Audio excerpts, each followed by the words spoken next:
a voté une délibération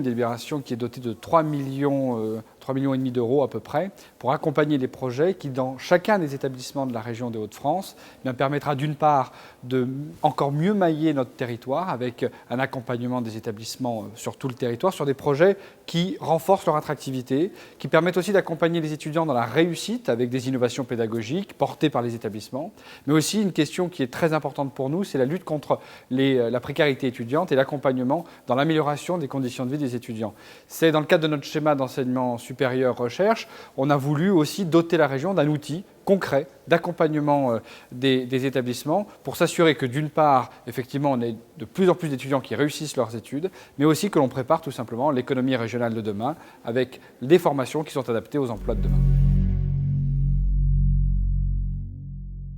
L'appel à manifestation d'intérêt que nous avons lancé s'adresse à l'ensemble des établissements sur l'ensemble de la région, qu'elles soient universités ou écoles, afin que toutes celles et tous ceux qui, dans les établissements, ont des projets innovants et qui permettent tout simplement de faire réussir les étudiants,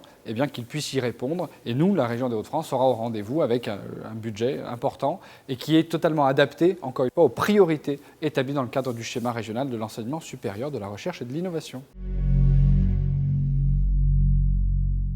Cet appel à manifestation d'intérêt rentre aussi dans un cadre plus large, celui de l'intervention volontariste de la région en matière notamment de réussite des étudiants, puisque 80% du budget dédié à l'enseignement supérieur est voué à accompagner la réussite des étudiants et notamment en mettant en place des dispositifs d'accompagnement social avec un fonds d'urgence, mais aussi l'aide à la restauration que nous avons mis en place et qui fonctionne pour accompagner encore une fois les étudiants qui peuvent être parfois touchés par cette question de précarité qui est inacceptable et qu'il faut combattre.